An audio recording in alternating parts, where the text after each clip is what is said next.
La valeur de notre foi en Dieu. Shalom bien-aimés dans le Seigneur. Notre méditation du jour s'intitule « La valeur de notre foi en Dieu ». Nous tirons notre texte dans Jean 11, 40 qui nous dit ceci. Jésus lui dit, « Ne t'ai-je pas dit que si tu crois, tu verras la gloire de Dieu ?» Alléluia. Dans notre texte, il s'agit de l'histoire de la résurrection de Lazare. Cette résurrection est le 7e signe dans l'évangile de Jean. C'est un événement puissant dans les 4 évangiles, car il démontre la compréhension de la personne et de la mission de Jésus. Elle nous prouve que ce n'est ni la mort ni le temps qui a le dernier mot sur la vie de l'homme, mais Dieu et sa parole. Déjà, on peut lire que les sœurs de Lazare savaient que Jésus aimait leurs frères plus qu'elles.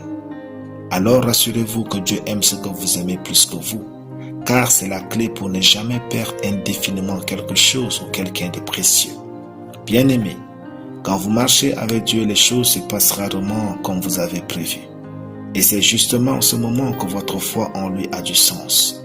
C'est dans le chaos de la vie que Dieu voit la richesse de votre foi en lui. Sachez qu'à un moment donné, pour une raison ou une autre, indépendamment de votre bonne volonté, les choses se détériorent.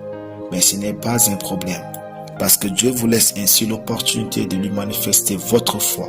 Et la foi existe pour reconstruire dans le chaos. Tout le monde peut prétendre avoir la foi quand tout va bien, mais c'est face à l'adversité que Dieu reconnaît qui croit en lui.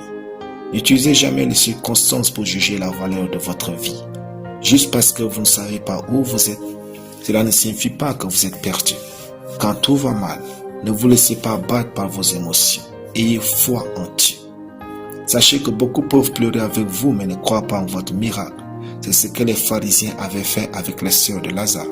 Et quand Marthe doutait, Jésus lui dit, « Ne t'ai-je pas dit que si tu crois, tu verras la gloire de Dieu ?» Comme quoi c'est votre responsabilité de croire en Dieu et c'est sa responsabilité d'agir. La solidité d'un homme est liée à ce qu'il croit, surtout dans les moments sombres de sa vie. Votre foi a une valeur précieuse. Elle vaut le prix de votre meilleure version avec Dieu. Ce que vous serez des meilleurs est dans ce que vous croyez. Alléluia. Prions. Merci Seigneur pour ta parole sémée en moi.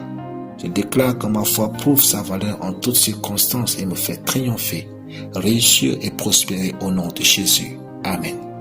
La lecture biblique en une année, Ésaïe 16 à Ésaïe 20. Soyez bénis, c'était le pain du ciel.